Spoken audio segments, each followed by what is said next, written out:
Gentlemen, welcome back to MGTOW Money. Today's topic, what Mike Tyson could teach you about money. Before we get to that, thank you to the ongoing support from the Patreon investors in this channel, as well as those men that bought me a cup of coffee based upon the last video via PayPal. Men, see the video description today. Become a Patreon supporter of this channel. And Patreon supporters, send me in your questions, concerns, comments, things that you're wondering about, things that are keeping you up at night, etc. regarding personal finance. Send in those questions now. And for my non-book readers out there, for those guys of you who do not like reading books particularly, I highly recommend a audio that I am re-listening to. I am re-listening to Nassim Taleb's Anti-Fragile. See the video description today. I've got a link to it in there. I highly recommend you listen to this. This is a game changer of a book that, of course, you can listen to, and it's just as impactful listening to it as it is reading it. Again, I highly recommend Taleb's book. Let's get on to today's topic, what Mike Tyson can teach you about money. As Mike Tyson has said, see the video here today, as he said, everyone has a plan until they get punched in the mouth.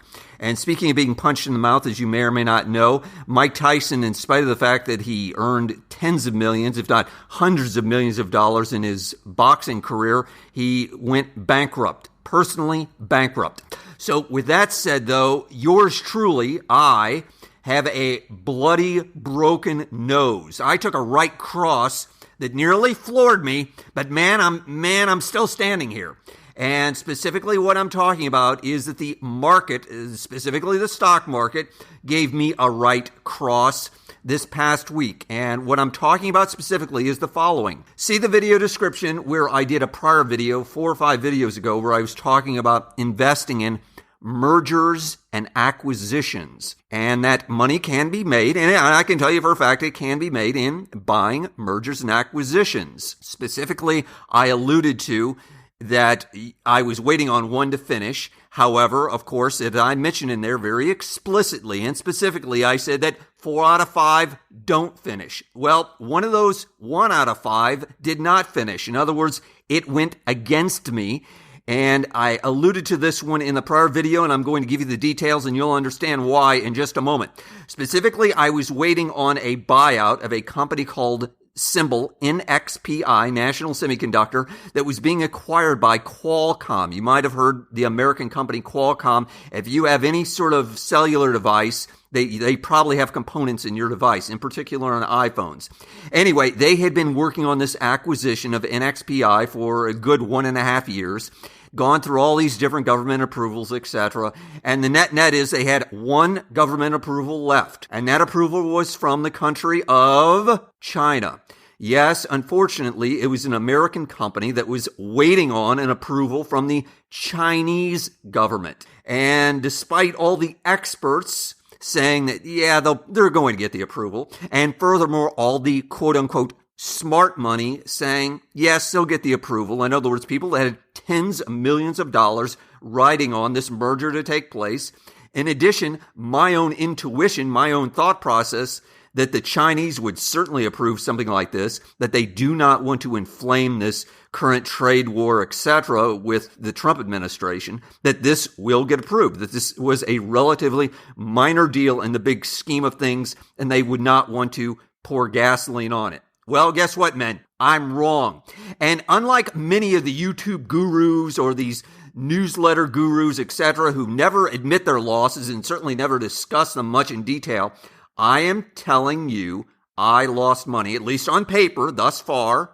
I have lost money on this deal. I'm probably down about 20% on my position on this deal. Despite counting my money, despite thinking this is going to be a done deal, I lost. So net, the merger did not happen. It has been called off. Fortunately, Qualcomm, by the way, is having to hand over $2 billion with a B dollars to NXPI, so that'll soften the blow a little bit. And I've decided, well, I guess I'll hold on to the stock for a while for other reasons. But anyway, here's, men, what you can learn from this, from your right cross that you might get hit in the face with sometime.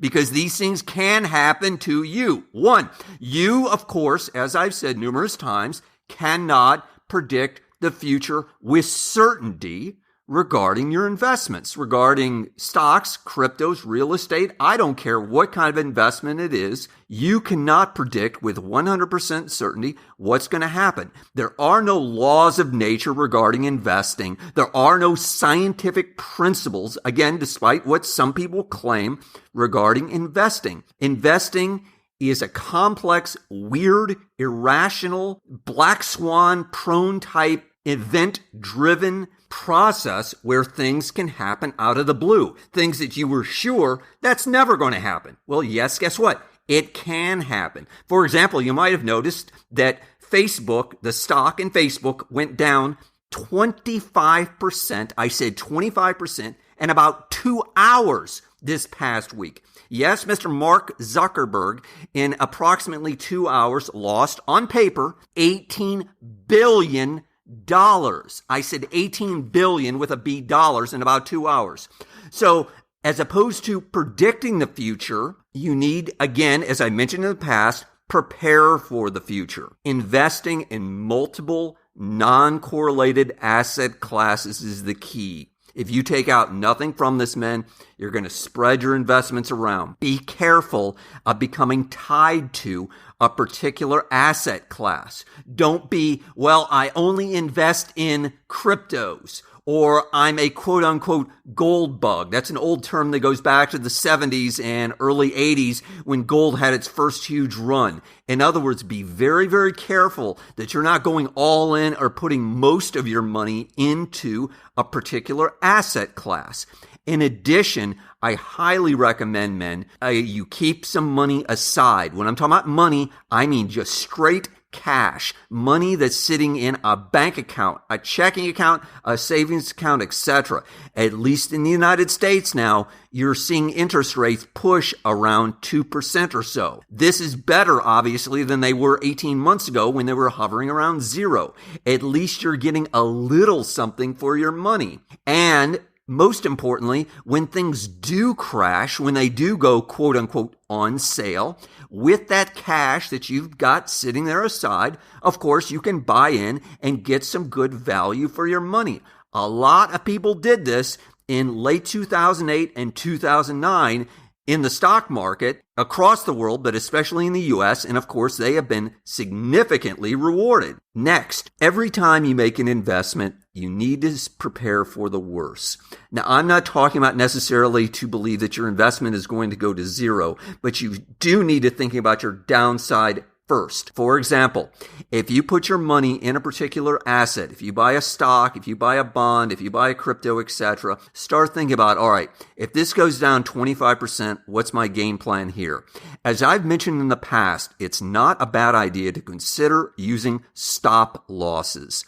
I'll include a link to a video that I did in the past where you have some pre-designated amount. You can put this in with a broker or you can have it in your head where if, for example, you have a $10 stock that you buy and it goes down to $7.50, in other words, a 25% loss, you're going to sell. You're going to sell automatically. You're out, you're done, you're going to walk away, you're going to regroup, it was a mistake, etc. I understand fully this can be very, very hard. It's far more difficult to take a loss than it is to take a gain. In other words, the intensity of a loss is far greater than it is to make money. However, it will ultimately benefit you in the long run. Again, speaking from my own experiences, I can tell you, not everything comes back, men. I am telling you that for a fact, not as an opinion, and as many, many other men can tell you. I'm going to talk in a future video about how buy and hold can actually cost you a lot of money unless you are very, very careful. Finishing up, most importantly, men, don't invest, and I'm putting that in quotations, don't gamble with money that you cannot afford to lose.